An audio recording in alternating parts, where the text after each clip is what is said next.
Hello friends, আজকে আমি তোমাদের দেখাবো কাঁচকলার কোপ্তা কারি। সেই জন্য দেখো আমি এখানে কিছু কাঁচকলা আগে থেকে কেটে রেখেছি, এটাকে এবার সেদ্ধ করে নেব। তার জন্য দেখো আমি এখানে অল্প একটু নুন আর হলুদ দিয়ে এটাকে সেদ্ধ করব। একদম লো ফ্লেমে একটা সিটি দিলেই কিন্তু এটা খুব ভালো করে সেদ্ধ হয়ে যাবে। এটা আমিষ নিরামিষ দুভাবেই হয়, আজকে আমি তোমাদের আমিষটা করে দেখাচ্ছি।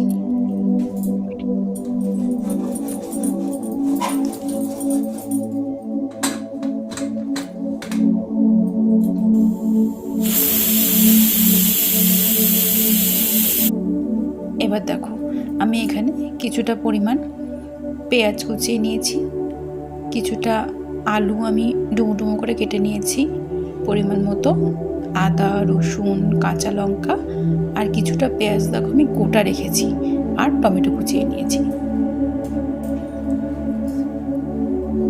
এবার দেখো প্রথমে আমি মিক্সিতে কাঁচা লঙ্কা রসুন আর আদা এই তিনটের খুব ভালো করে পেস্ট করে নেব।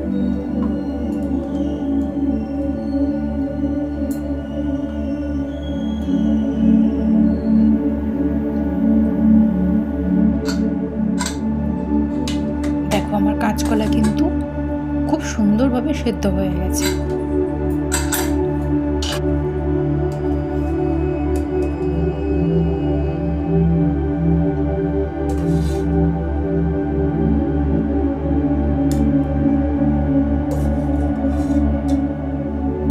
এবার আমি জলটা থেকে খুব ভালো করে ছেঁকে তুলে নিয়েছি।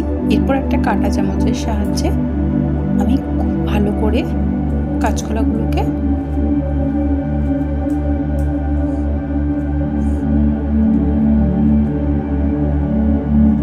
মেখে নেব।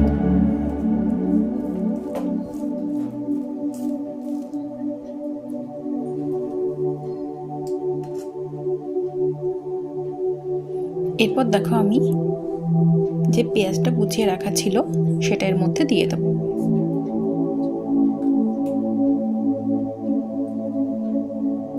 আর যে আদা রসুন কাঁচা লঙ্কার পেস্টটা করা ছিল তার থেকে মোটামুটি ওই 2 চামচ মতো এর মধ্যে দিয়ে দিলাম।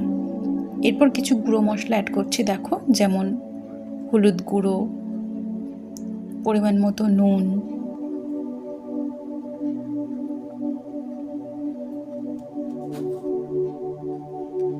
একটু পরিমাণ ধনে গুঁড়ো,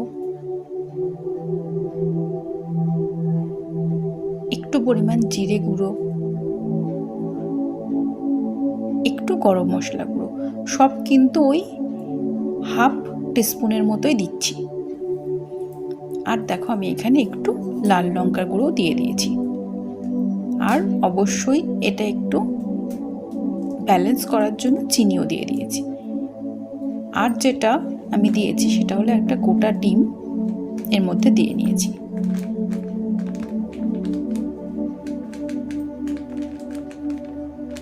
আর এখানে 1 কাপের মতো আমি বেসনও দিয়ে নিয়েছি। এবার খুব ভালো করে এগুলোকে মিশিয়ে মেখে নিতে হবে।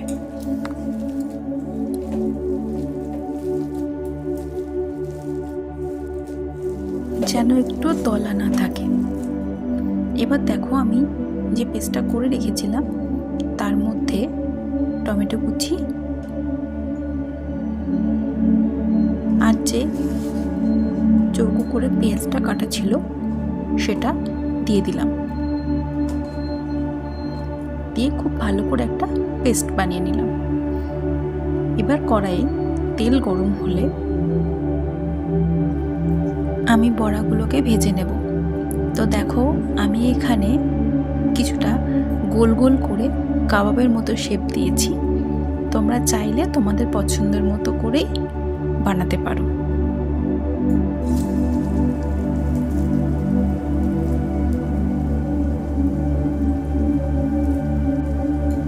ডিম দেওয়ার কারণে কিন্তু এটা ভাজতে একদমই তেল টানবে না।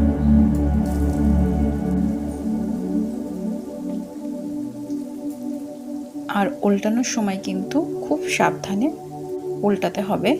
যখন এক পিঠ পুরো ভালো করে ভাজা হয়ে যাবে তখনই উল্টাবে।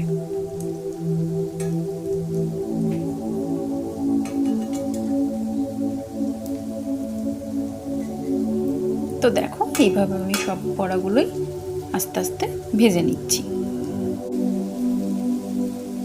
তোমাদের আমার রান্নার ভিডিওগুলো কেমন লাগছে সেটা কিন্তু অবশ্যই আমাকে কমেন্ট করে জানিও।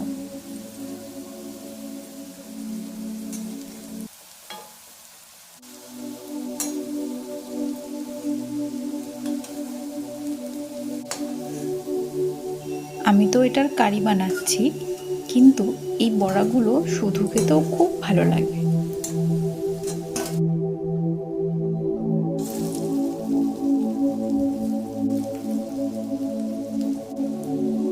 তোমরা ডালের সাথেও এটা খেতে পারো, খুব ভালো লাগবে।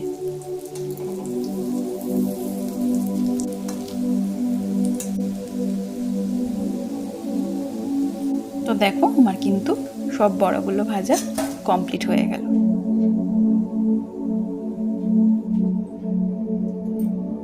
এবার দেখো আমি ওই তেলের মধ্যেই গোটা জিরে, তেজপাতা, শুকনো লঙ্কা ফোড়নে দিয়ে দিলাম।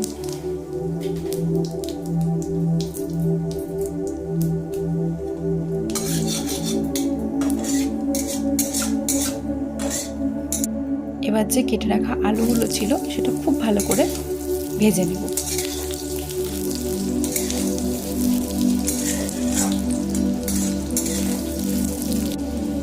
এবার যে আমার মশলার পেস্টটা আমি করে রেখেছিলাম সেকেন্ড বারের, সেইটা আমি দিয়ে দিলাম।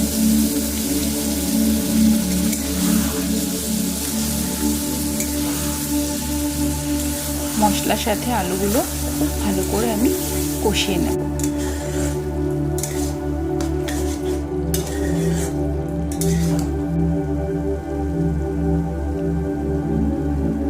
এরপর দেখো আমি পরিমাণ মতো নুন, হলুদ গুঁড়ো,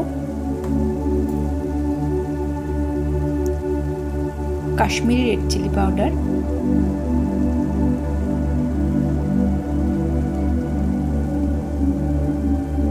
একটু ধনে গুঁড়ো, একটু জিরে গুঁড়ো, আর ব্যালেন্সের জন্য পরিমাণ মতো চিনি দিয়ে দিলাম। 1 চামচের মতো টমেটো সস। আমি সবগুলো গুঁড়ো মশলাই মোটামুটি ওই হাফ টিস্পুন মতোই দিয়েছি। এবার দেখো আমি ঢেকে ঢেকে মশলাটাকে খুব ভালো করে কষিয়ে নেব। যে মশলা ধোয়া জলটা ছিল সেটাও আমি দিয়ে দিলাম।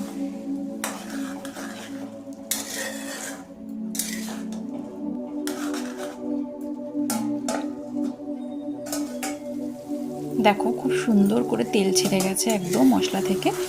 মশলাটা কিন্তু একদম কষে গেছে।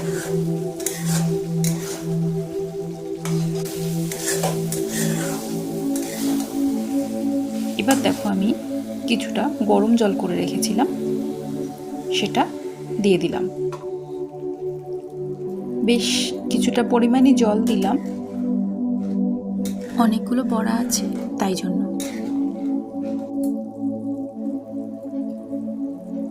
এইবার দেখো ঝোলটা ফুটে উঠলে আমি বড়াগুলো দিয়ে দিলাম।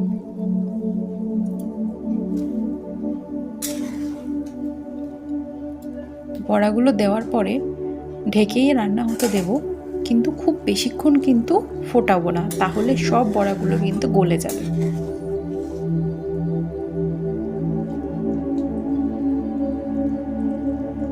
আমার আলুগুলো সেদ্ধ হয়ে গেছে।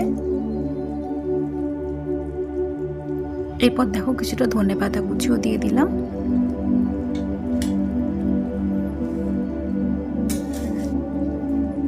এরপর কিছুটা শাহি গরম মশলা আর ঘি দিয়ে আমি রান্নাটা কমপ্লিট করব। আজকের জন্য টাটা, সবাই কিন্তু খুব ভালো থেকো।